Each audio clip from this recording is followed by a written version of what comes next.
حضرت سیدنا غوث اعظم رضی اللہ تعالیٰ عنہ فرماتے ہیں میرے اوپر صحاب نور چھا گیا اور آواز آئی عبد القادر تو نے اللہ کی اتنی عبادت کی ہے، اتنی ریاضت کی ہے کہ شریعت کا ہم تمہیں اب مکلف نہیں رہنے دیتے، اور اب تو نماز نہ پڑھے اور دیگر اعمال نہ کرے تو تجھے کوئی پکڑ نہیں، میں تیرے اوپر ایسے راضی ہو گیا ہوں۔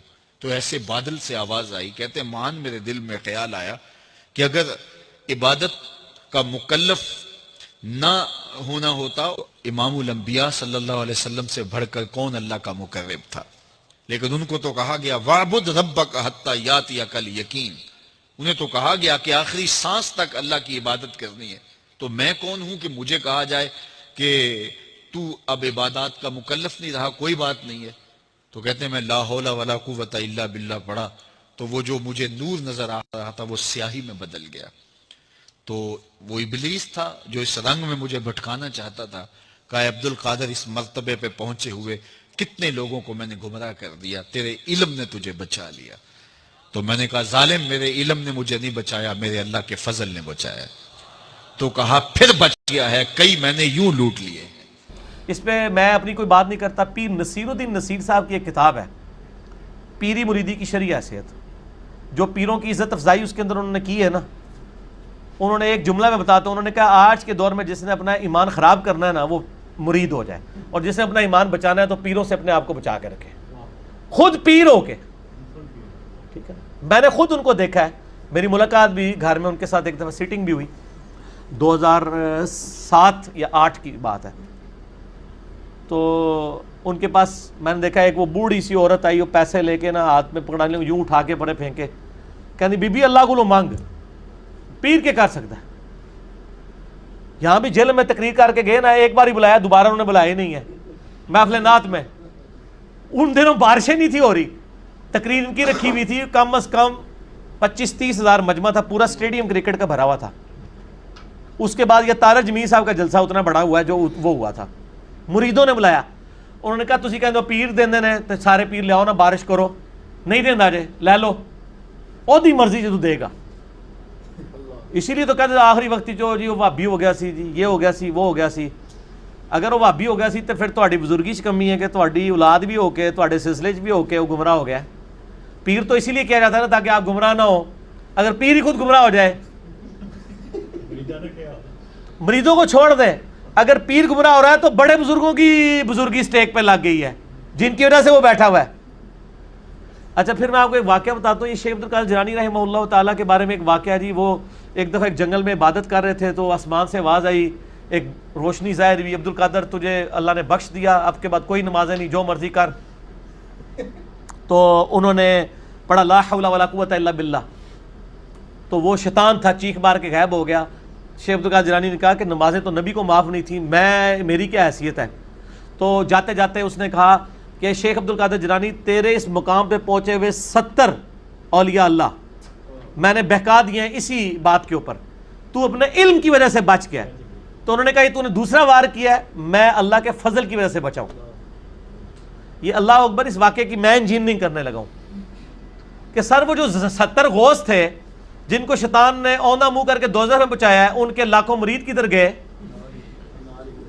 71 چوں ایک ہی بچیا جے، 70 نو تو شیطان لے گیا جے۔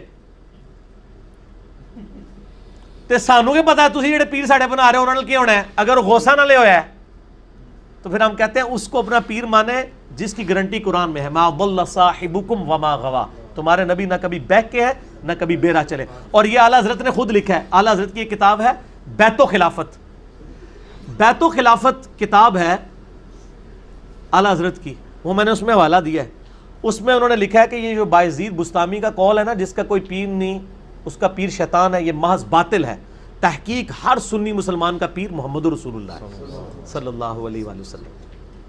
ٹھیک ہوگا جی؟ تو یہ اعلیٰ حضرت خود کہہ رہے ہیں کہ بایزید بستامی نے جو بات کی ہے یہ باطل ہے۔ جب ہم کرتے ہیں تو کہتے ہیں بزرگوں کی گستاخ ہے، تو ہم بزرگوں کی گستاخیاں بزرگوں کے اقوال کی روشنی میں ہی کر رہے ہوتے ہیں۔ میں اعلیٰ حضرت کے ساتھ ہوں کہ یہ باطل ہے اور یہ جھوٹ ہے۔ جو کلمہ پڑھ لے، پھر قرآن میں تو بیعت آئی ہے اللہ کی، سورہ توبہ میں آیا اللہ تعالیٰ نے مومنین کی جانیں اور مال جنت کے بدلے میں خرید لی ہیں، اس بیعت پر خوشیاں مناؤ۔ سر جب میری بیعت ہوئی ہوئی ہے اللہ سے اور اس کے رسول سے صلی اللہ علیہ وآلہ وسلم تو میں چھوٹے موٹے پیر کیوں پڑھا جنہوں نے منو روٹی دے کے تو پالنا پہ جائے. میں پھر وہ اکثر بات کرتا ہوں نا کہ لوگوں نے گاڑیوں کے پیچھے لگایا ہوتا ہے نگاہ مرشد, حالانکہ وہ نگاہ مرشد نہیں ہوتی, وہ ھذا من فضل ربی ہوتا ہے. اور جن پیروں کو یہ نذرانے دے رہے ہوتے ہیں ان کا بھی کام ہے کہ وہ اپنی گاڑی کے پیچھے لگوائیں کہ مریدین کے نذرانوں کی برکت سے, اور وہ سچ بھی ہوگا. یہ تو جھوٹ ہے نگاہ مرشد, یہ تو بیچارہ پورا دن ٹیکسی چلا رہا ہے, پیچھے لکھا ہوا ہے بری بری امام بری کر دے کھوٹی قسمت ہری, اور جا کے امام بری کے وہاں پہ مزار کے اوپر جا کے چندہ بھی دے رہا ہے. اس مزار کے اوپر جو سارے معاملات چل رہے ہیں وہ تیرے چندے سے چل رہے ہیں. یہ تو ہونا چاہیے اس مزار پہ لکھا ہو کہ ٹیکسیوں والے اور غربا کی نگاہ کرم سے. یہ سچائی ہوگی. یا پھر خدا کے لیے آپ لکھو ھذا من فضل ربی. حضرت سلیمان علیہ السلام کے دربار میں جب وہ پلک جھپکنے سے پہلے وہ لے آیا ان کا امتی یا فرشتہ یا جو بھی تھا, جس کو عاصم بن برخیہ کہتے ہیں یہودی, مسلمانوں میں ان کے ہاں نام ہے, قرآن میں نام نہیں آیا, تو انہوں نے اس کی تعریف تو نہیں کی, انہوں نے کہا ھذا من فضل ربی, یہ میرے رب کا فضل ہے. حضرت زکریا علیہ السلام مرشد تھے سیدہ مریم کے, سورہ ال عمران میں آتا ہے بے موسمی پھل وہاں پڑے ہوئے ہیں. حضرت زکریا کہتے ہیں تیرے پاس مریم یہ فروٹ کہاں سے آتا ہے؟ وہ مریم اگر آج کی ہوتی نا تو کہتے حضور نگاہ مرشد ہے, تہاڈی دعاواں دی برکت ہے. انہوں نے کہا یہ میرے رب کے پاس سے آتا ہے. اگے حضرت زکریا نے بھی کہا کہ میں تینوں سکھایا سی, تو میری مریدنی, تیری جرت میرے بغیر ڈائریکٹ اللہ تک پہنچ رہی ہے. نہیں, جب انہیں بات سنی چپ کر کے محراب میں چلے گئے اور یہ سوچا کہ جو اللہ مریم کو بے موسمی پھل دے سکتا ہے مجھے اس بڑھاپے میں اولاد بھی دے سکتا ہے, میں بھی بے موسمی ہوں. اور کہا یا اللہ مجھے اولاد دے دے جو اولاد یعقوب کا وارث بنے.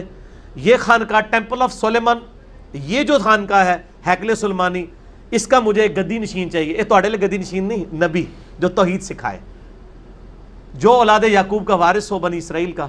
اللہ نے ان کو بڑھاپے میں, وہ بڑی پیاری دعا ہے سورہ مریم میں, میرا بال سفید ہو چکے ہیں, سر چمک اٹھا ہے سفیدی سے, میری بیوی بھی بانجھ ہے, میں بوڑھا لاغر ہو چکا ہوں, پھر بھی مجھے اولاد دے دی اللہ نے.